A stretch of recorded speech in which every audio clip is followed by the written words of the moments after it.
ሰላም የተከበራችሁ የኢትዮ ታይምስ ቤተሰቦቻችን ለሳቱ መርጠን ያዘጋጀናቸውን አዳዲስና ወቅታዊ መረጃዎችን ይዘንላችሁ ቀርበናል። በቅድሚያም አርዕስተ ዜና። የታላቁ ህዳሴ ግድብ መጠናቀቅን አስመልክቶ ታላቅ ህዝባዊ የድጋፍ ሰልፍ በባህር ዳር ከተማ የተካሄደ ሲሆን ህዳሴ የኢትዮጵያ የቁልቁለት ጉዞ ማብቂያና የብልጽግና ጉዞ ዳግም ጅማሮ ማሳያ መሆኑን የባህር ዳር ከተማ ከንቲባ አቶ ጎሹ እንዳለማው ገለጹ። የባህር ዳር ከተማ የጦርነት አውድማ እንደሆነች አድርጋችሁ መረጃ የምታሰራጩ አካላት ከድርጊታችሁ ተቆጠቡ ሲሉ ማሳስቧል። ተጨማሪ አዘጋጅተናል። ብርጌዶች በጥምረት አምሳልታ ተራራ ላይ ሰፍሮ የነበረውን የመከላከያ ሰራዊት ከበባ ውስጥ በማስገባት ሁለት ምሽግ በመስበር ጥቃት መፈጸማቸው ተሰማ። በሌላ በኩል በቡሬ የታቀደው የድጋፍ ሰልፍ መበተኑ የተነገረ ሲሆን ምኒልክ ዕዝ ልዩ ዘመቻ የራያ ቆቦ ወረዳ ፖሊስ ጣቢያ ህንፃ ላይ ተደጋጋሚ የአርፒጂ ላውንቸር ጥቃት ፈጽሟል። ሻለቃ መሪውን ጨምሮ አንድ ሙሉ ኦራል ሰራዊት የተደመሰሰበትንና ሌሎችም የግንባር መረጃዎችን አዘጋጅተናል። በዝርዝር እናየዋለን። ቅዳሜ ምሽት የመደርመስ አደጋ ባጋጠመው የእንጨት መድረክ ምክንያት በጥቁር አንበሳ ብቻ ከ80 በላይ ተጎጂዎችን ተቀብሎ ማከሙና ከፍ ያለ ጉዳት ያጋጠማቸው ደግሞ ሪፈር እየተባሉ መሆኑ ታወቀ። በዕለቱ 240 ታዳጊዎች የተለያየ ደረጃ ያለው ጉዳት እንዳጋጠማቸውና ህይወታቸው ያለፉ እንዳሉም ተነግሯል። ሙሉ መረጃውን አጠናቅረናል።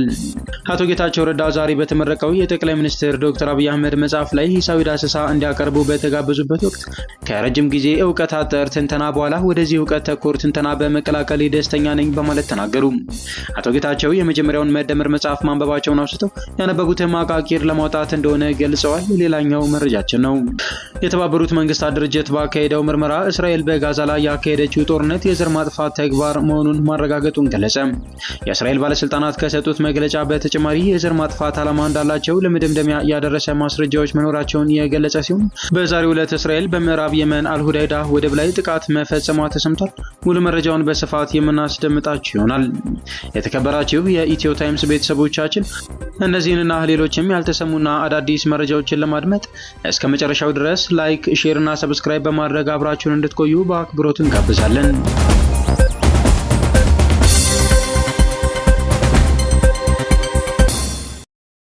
የባህር ዳር ከተማ ከንቲባ አቶ ጎሹ እንዳለማው ህዳሴ የኢትዮጵያ የቁልቁለት ጉዞ ማብቂያና የብልጽግና ጉዞ ዳግም ጅማሮ ማሳያ ነው ሲሉ ገለጹ። ህዳሴ የኢትዮጵያ የቁልቁለት ጉዞ ማብቂያና የብልጽግና ጉዞ ዳግም ጅማሮ ማሳያ መሆኑን የባህር ዳር ከተማ ከንቲባ አቶ ጎሹ እንዳለማው ገለጹ። የታላቁ ህዳሴ ግድብ መጠናቀቅን አስመልክቶ ታላቅ ህዝባዊ የድጋፍ ሰልፍ በባህር ዳር ከተማ ተካሂዷል። በሰልፉ ላይ ንግግር ያደረጉት የባህር ዳር ከተማ ከንቲባ አቶ ጎሹ እንዳለማው እንደገለጹት ኢትዮጵያ አኩሪ ታሪክ ያላት ሀገር ናት። የዚህችን ገናና ሀገር ሰላም የማይፈልጉ አካላት በጋራም ሆነ በተናጠል ሊወጓት ሞክረዋል። ነገር ግን በአድዋ ለማንም የማትበገር ሀገር መሆኗን አስመስክራለች ብለዋል። ኢትዮጵያ የደህንነት የግጭትና የኋላ ቀርነት ታሪክ ለመቀየር ልጆቿ አርቀው አቅደው ወደ ቀደመ ክብሯ ለመመለስ ስራዎች መጀመራቸውን ገልጸዋል። ህዳሴ የኢትዮጵያ የቁልቁለት ጉዞ ማብቂያና የብልጽግና ጉዞ ዳግም ጅማሮ ማሳያ መሆኑንም ተናግረዋል። ታላቁ የህዳሴ ግድብ ከተጀመረበት ቀን አንስቶ ከውስጥም ከውጭም በርካታ ፈተናዎች ገጥሞታል ብለው ግድቡ የታሪክ ጥፋት የአሸናፊነትና የአይበገሪነት ማሳያ መሆኑን አመላክተዋል። ከዚህ በኋላ ኢትዮጵያውያን በጋራ ከቆሙ የሚያቀት ነገር እንደሌለ ያሳየ ዳግማዊ አድዋ የሆነ ፕሮጀክት ነው ብለዋል። ከንቲባው የባህር ዳር ከተማ የጦርነት አውድማ እንደሆነች አድርጋችሁ መረጃ የምታሰራጩ አካላት ከድርጊታችሁ ተቆጠቡ ሲሉ አሳስበዋል። ከተማዋ ሰላም እንዳልሆነች የጦርነት አውድማና ቀጠና እንደሆነች አድርጋችሁ በተለያየ የሚዲያ አውታሮች የሐሰት መረጃ የምታሰራጩ አካላት ከድርጊታችሁ ተቆጠቡ ሲሉ የባህር ዳር ከተማ ከንቲባ አቶ ጎሹ እንዳለማው አሳስበዋል።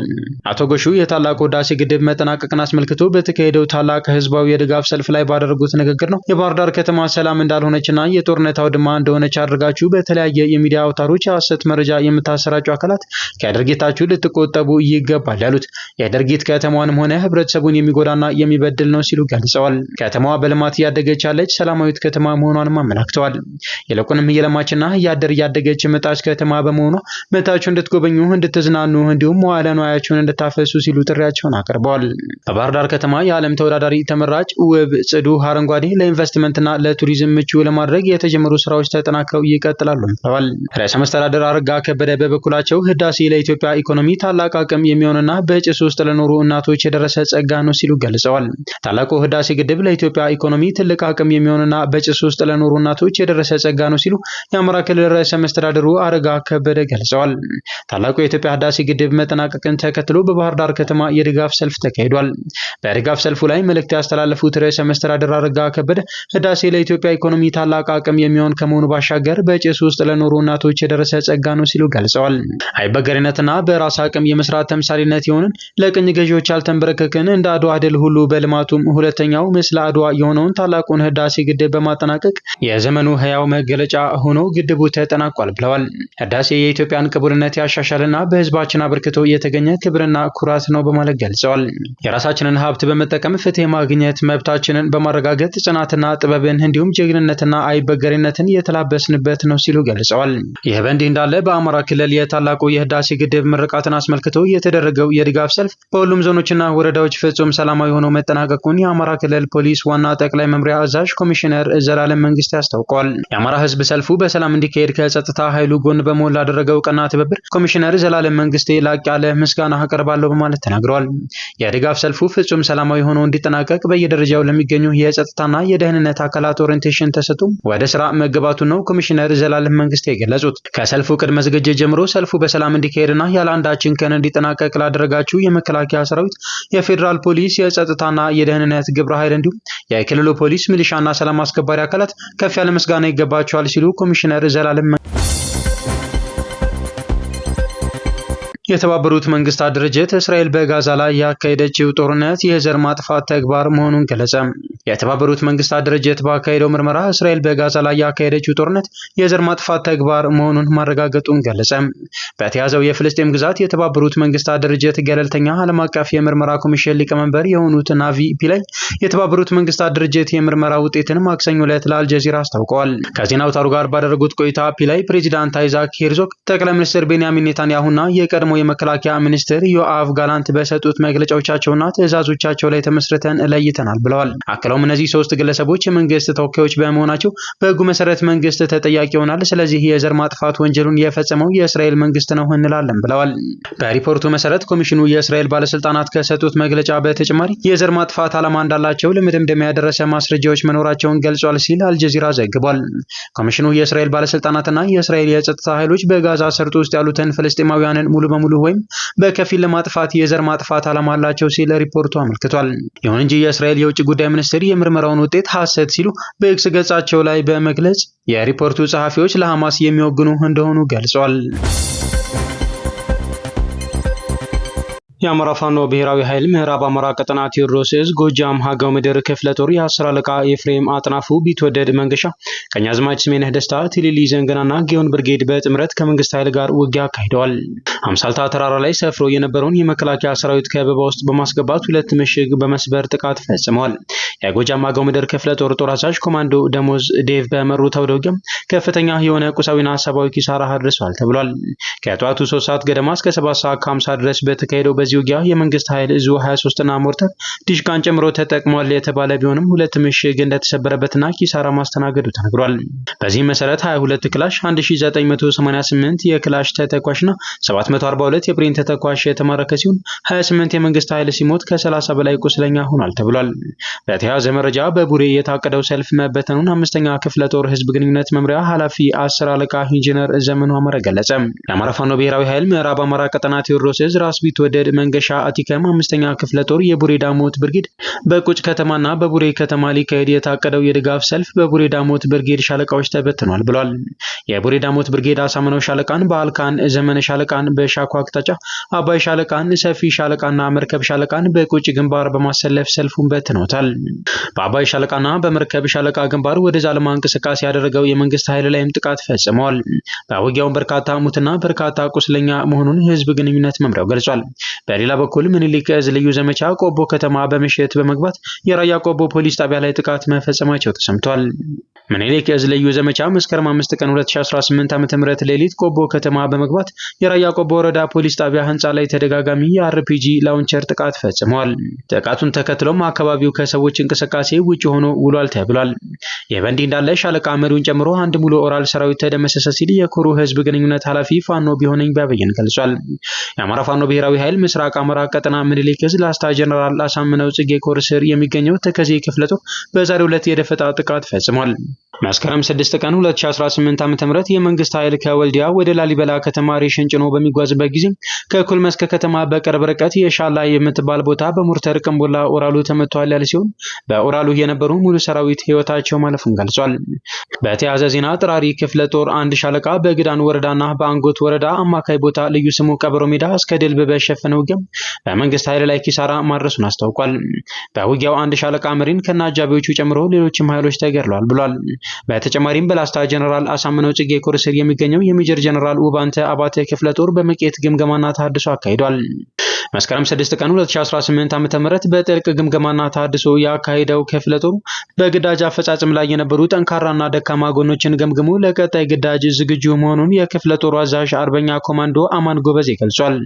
በተሐድሶ ፕሮግራሙ በተሻለ ቁመና ግዳጅ የፈጸሙ ሻለቃዎች ማበረታቻ እየተሰጡ ሲሆን ህይወታቸውን ያጡ ታጋዮች ታስበው ውለዋል። እንዲሁም ክፍለ ጦሩ አንድ ሻለቃ በሸደሆ መቄት መሰየሙ ታውቋል።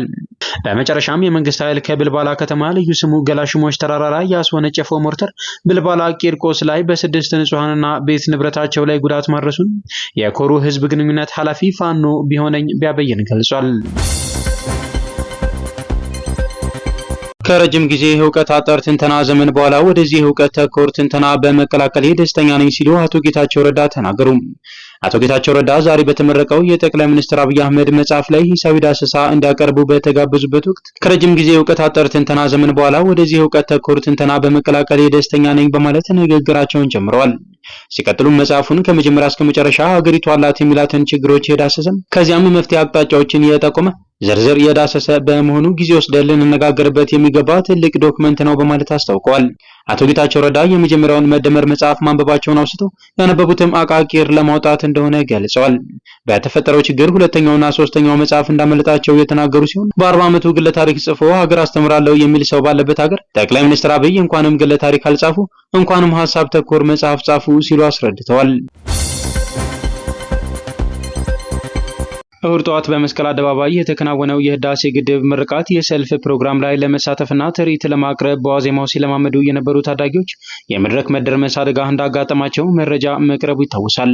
አደጋው ከማጋጠሙ ጥቂት ቀደም ብሎ ከእንጨት የተሰራው መድረክ እስከ 18 ደረጃ ከፍ ብሎ የተሰራ መሆኑ ታውቋል።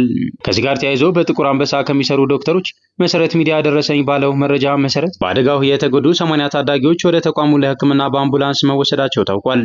ይህኛ ጋር ያለው ብቻ ነው 29 የሚሆኑት የአጥንት መሰንጠቅ ያጋጠማቸው ናቸው። ሌሎቹ ወደ አለርት ሆስፒታልና ሌሎች የህክምና ተቋማት ሪፈር ተደርገዋል በማለት አንድ የሆስፒታል ምንጭ ጠቁመዋል። በዘውዲቱ ሆስፒታልም ቁጥራቸው ከፍ ያለ ጉዳተኞች መወሰዳቸው የታወቀ ሲሆን በአጠቃላይ በዕለቱ 240 ታዳጊዎች የተለያየ ደረጃ ያለው ጉዳት እንዳጋጠማቸውና ህይወታቸው ያለፉም እንዳሉ ታውቋል። ይህ ብቻ ሳይሆን አደጋው እንደደረሰ ሰምተው ቅዳሜ ምሽት በየሆስፒታሉ ሲሯሯጡ የነበሩ ቤተሰቦች ከፍተኛ ማዋከብ ደርሶብናል፣ በጸጥታ አካላት ድብደባ እየደረሰባቸውም ነበሩ በማለት በዕለቱ ቤተሰብ ሲያፈላልግ የነበረ አንድ ግለሰብ ተናግሯል። ገና በለጋ ዕድሜያቸው ጎበዝ ተማሪዎችን ከየትምህርት ቤታቸው በመምረጥ መንግስት ለጎበዝ ተማሪዎች ያዘጋጀው የጉብኝት ፕሮግራም አለ። ለ3 ቀን ስለምትቆዩ ብርድ ልብስና አንሶላ ይዛችሁ ኑ ተብለው 6 ኪሎ ካምፓስ አስገብቷቸው ነበር ሲሉ ቃላቸውን የሰጡ አንድ ስም አይጠቀስ ያሉ የመረጃ ምንጭ ናቸው። ምንጩ አክለውም ከዛ 5 ቀን ትቆያላችሁ፣ ቀጥሎ 10 ቀን ትቆያላችሁ፣ ብሎም በቃ ጳጉሜ ትሄዳላችሁ ካላቸው በኋላ መውጣት አትችሉም በማለት ለአባይ ግድብ ምርቃት ትርኢት ታቀርባላችሁ ብለው ስልጠና አስጀምሯቸው ነበር ይላሉ። ለአዲስ ዓመት በዓል ጭምር ታዳጊዎቹ ወደ ቤተሰቦቻቸው ሳይሄዱ ተነጥለው ማሳለፋቸው የታወቀ ሲሆን ላለፉት 15 ቀናት መስቀል አደባባይ ላይ በእንጨት እስከ 15 ደረጃ በተሰራ መድረክ ልምምድ ሲያደርጉ መቆየታቸው ታውቋል። በዚህ አደጋ ዙሪያ እስካሁን በመንግስት አካላትም ሆነ በመንግስት ሚዲያዎች የተባለ ነገር የለም። እስራኤል በምዕራብ የመን አልሁዳይዳ ወደብ ላይ ጥቃት ፈጸመች። የእስራኤል ተዋጊ ጀቶች በወደቡ ላይ ድንገተኛ ተከታታይ ጥቃት ከፈጸሙ በኋላ 5 ከባባድ ፍንዳታዎች መሰማታቸውን የአካባቢው አስተዳደር ተናግረዋል። ጥቃቱን ተከትሎ ከፍተኛ የእሳት ቃጠሎ በወደቡ ላይ መነሳቱን ስፑትኒክ ዘግቧል።